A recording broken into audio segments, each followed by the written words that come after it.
I got food poisoning in Africa. Give me a minute. Masiku apitawa pasamba la mchezo panali nkhani zochuluka kuti Zeze Kingston ali poisoned ndipo iyeyo ali kuchipatala ngati kuti wadya zakudya kapena kumwa zakumwa za poison. Koma nkhani ndikumati kodi nanga Zeze Kingston ndi oyamba kuno ku Africa kuchitidwapo poison? Alipo ena nanga kwenikweni chimene chimachitisa ndi chani? Dzina langa ndine Sammapita, tiyeni tikhale limodzi.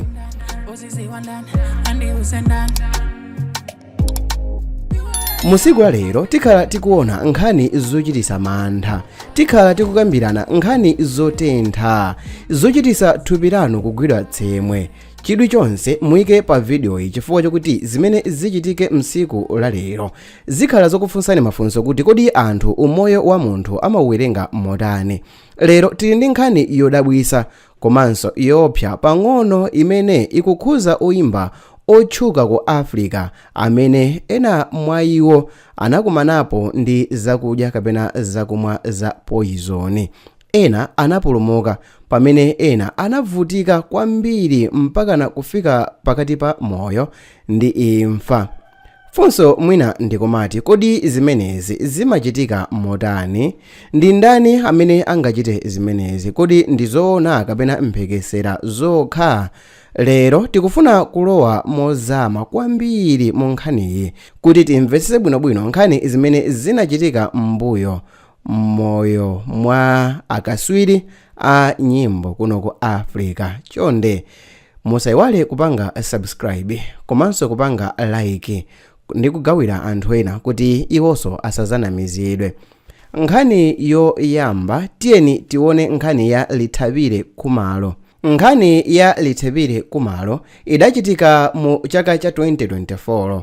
Owo unali mwezi wa Juni ndipo anadwala kuchokera mu Juni mpakana kufika mwezi wa Julai.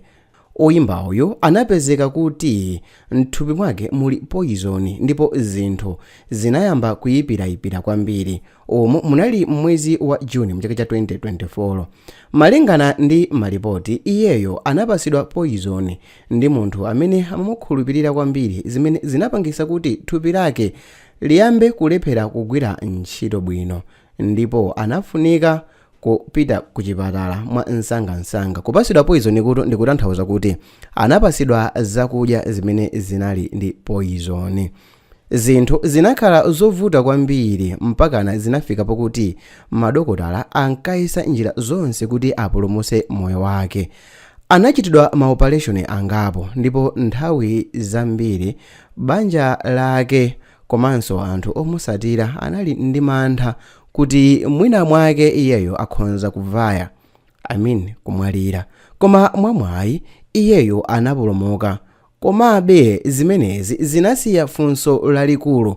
Kodi ndi ndani amene angachite zimenezi kwa munthu amene akumukonda komanso munthu amene akukondedwa ndi anthu ochuluka kwambiri pa ziko lino?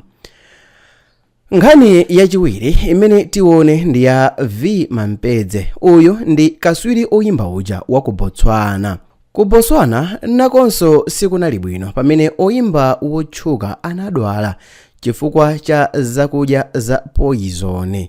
Yitu inali food poisoning ndipo ichi chinali mchaka cha 2003 pamene V Mampedze anagonekedwa kuchipatala ndi nkhani ya poison. Iye anafunika kupita kuchipatala mwansangamsanga chifukwa thupi lake silinali bwino. Nkhani inafalikira kwambiri m'ma social media ndipo anthu ambiri omusatira analinso ndi nkhawa. Koma mosiyana ndi ena iyeyo anachira mwachangu ndipo zinthu zinabwerera ngati kale. Pa namba 3 tiyeni tione nkhani yokhuzana ndi Thokozani Zulu. Apa nkhani ikhala yosiyana pang'ono, tiyeni tikhalire limodzi. Pa nthawi ina imene Thokozani Zulu anapita pa hotelo ina atadya zakudya, thupi lake linapezekano kuti lili ndi poison. Nkhani inali yokuti iyeso sakayimvesesa kuti zinakhala motani. nkhani yonse ndiyakuti mchaka cha 2019 zimene nkhaniyi inachitikira ku hotelo ina mdziko la South Africa, Thokozani Zulu ananena kuti iyeyo ndi anzake ena anadya zakudya zimene zinali zoyika poison apatu kuti kunali ku hotelo, ndipo iye sanangokhala chete, anapita kukasegula mlandu ku polisi kuti nkhani ifufuzidwe. Izi zinapangitsa kuti anthu ambiri ayambe kuganiza kuti mwina zimenezi zinali zopangidwa mwadala ndi anthu aku hotelo kumeneko, kapena apo ayi kunali kusasamalisa kwakukulu kwambiri pa hotelo, mukuti mwina wina wake wapambali anachita kubwera ndi kulowa mkati mwa hotelo ndi kuchita poison zakudya, kapena apo ayi kutheka mmodzi mwa anthu ogwira ntchito kumeneko anali anthu amene sankamufuna kwambiri ameneyo Thokozani Zulu limodzi ndi azinzake. Apa mulole tipite mdziko lakutali, mdziko lakonkono ku Africa, ndipo apa tikhala tikuona nkhani ya Dade Lumba ameneyo ndi wakugana. Pali nkhani zina zimene ndizosazimikizika bwinobwino koma zinafala kwambiri mu nthawi imeneyo. Apa pali malipoti amene amanena kuti oyimba wina wakugana uyu anakumanapo ndi chiwembunso chakudya zakudya za poison, komabe izi sizinathe kusimikizidwa kwakukulu mokuti ndikhonza kusimikizani pano kuti izi zinachitika, koma ndikuwuzeni pano kuti ndi mphekesera yayikulu kwambiri imene inatchuka. Kenaka tabweranso ku dziko la Malawi kumene tikampeza oyimba wathu amene ndi Zeze Kingston. Kuno kwathu ku Malawi oyimba chamba cha amapiano amene ndi Zeze Kingston anagonekedwa mchipatala masabata angapo apitawa, ngati mukuonera video iyi pa 1 May, chifukwa chakuti iyeyo anali ndi poison m'thupi mwake amene is either analowa chifukwa cha zakudya kapena analowa chifukwa cha zakumwa. Iyeyo anapita nawo ku chipatala kumene ankalandira thandizo la chipatala, ngakhale kuti kampani yake inasimikizika za poisoniyo, koma sizikudziwika kuti poisoniyo anali okonzedwa ndi munthu kapena apo ayi zinangokhala zakudya zimene zinali zosagwirizana ndi m'mimba mwake, kapena apo ayi kutheka mdani wakenso wina anazemba ndi ka poison kuti oyimba wa chamba cha amapianoyi azivaya. Anthu anayamba kufunsa mafunso kuti kodi iyi ndi ngozi yokha yapa chakudya kapena mwina chilipo china chake chimene sichikudziwika, kapena mwina mwake munthuyu akukonzekera kupanga zinthu zazikulu kwambiri kuno ku Malawi, mwina ngati kutulusa chimbali ndi zina zotero. Wewo mundikhululukira sindikutanthauza za stunt, koma ndikungolankhula malingana ndi mmene malipoti pa intaneti anthu ambiri akufunsira. Mwamwayi iyeyo anachira Zeze Kingston, ndipo pang'ono akuchita recover mmoyo wake kutinso ubwerere mwakale. Koma ndizofunikira kuti tiyang'ane komanso kuphunzira kuchokera mu nkhani zonsezi. Food poisoning kapena kuti kukhala ndi chakudya chimene chili ndi poison ndi zinthu zofala kwambiri. Anthu ambiri amadwala chifukwa chakudya zakudya zosayenera kapena zosungidwa molakwika. Komanso tiyenera kudziwa kuti poison okonzedwa mwadala ndi ovuta kwambiri kusimikiza.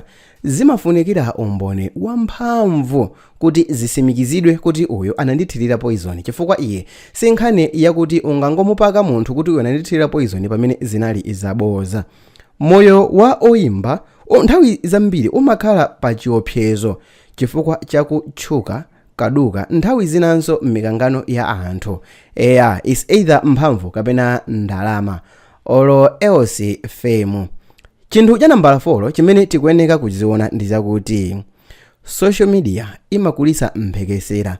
Nkhani zina zimakulisidwa ngakhale palibe umboni okwanira, monga chimene taona za nkhani yokhuzana ndi kugana. Komabe mwina funso ndikumati kodi food poisoning ndi chani? Mwachidule pali poison, food poisoning magulu angapo. Pali poisoning wina wakuti mwina mwake inuyo wina wake ndani wanu kaya kufuna minda kaya kufuna ndalama kukuthirirani tamiki kaya kukuthirirani poison weniweni mozakudya kuti niyo mukadya basi musogole muzivaya, kapenapo ayi alipo ndithu kuti pa nthawi imene munkathyola nkhwani munachola ndi kambodzi kena kake ka poison kwambiri munaphikira limodzi, kumapezeka kuti banja lonse lidasegula m'mimba. Imeneyo ndi food poisoning. Penanso zimapezeka kuti mukudziwa bwino ndithu kuti chakudya ichitu ichi chikuoneka ngati ndi chosasa, koma just chifukwa chokuti ndi nkhuku ndi simungatahe mukadya chakudya chimene chicha ndikupezekanso kuti inuyo mwadwala. Kupita ku chipatala azakuwuzani kuti imeneyo ndi food poisoning. So kukhala ndi food poisoning sizimatanthauza nthawi zonse kuti alipo wina wake amene wakuthirira mankhwala ena ake kuti iwoyo usogolo zivaya ayi. Nthawi zambiri zimakhonzanso kukhala kuti kodi chakudyacho chinasamalirika motani, amene ankachisamalirayo anagwiritsa ntchito njira zanji kuti chakudyacho chisamalike. Mwa nthawi zonse nthawi yotentha imakhala nthawi ya more likely kudya zakudya zimene zimakhala ndi poison, chifukwa zakudya zambiri zimakhala kuti zasasa. Nthawi zambiri zimakhonza kukhala kuti banja lonse lasegula m'mimba, aliyense angopita kutolete kudwala m'mimba, kupita kuchipatala kuti food poisoning. Kenaka nkuyamba kuyenda mwa maprofeti. Aprofeti ndikukalankhula kuti ndi aneba anu, inuyo kukwirana ndi aneba anu ndikudana. Dzina langa ndine Sammavitha, koma petoko linangokhala chabe phunziro chabe, koma ndikukhulupirira kuti mwatolapo kenaka ake. Chonde mu nthawi imene taona ngati kuti tadya chakudya ndipo m'mimba simuli bwino, kuchipatala kuja osaza kutola. Tionane mu video satirayi. Bye. Ukambanganya ATBB afuna result imodzi nakuzovomereza yonena kuti a president ndiwadapha vice wawo, result imene sangaipeze. So report ikazatuluka ATBB azapitiriza upanga ndale unena kuti hayi report azaipanga rubbish. I can predict what Kana Maloba will say, because it will not go as regards the agenda that they are pursuing. The agenda that they are pursuing, remember, is kuti Amalawi musikanza kuti a president ndiwadapha vice wawo. There was a conspiracy to kill his own vice. Therefore, come 2025 16 September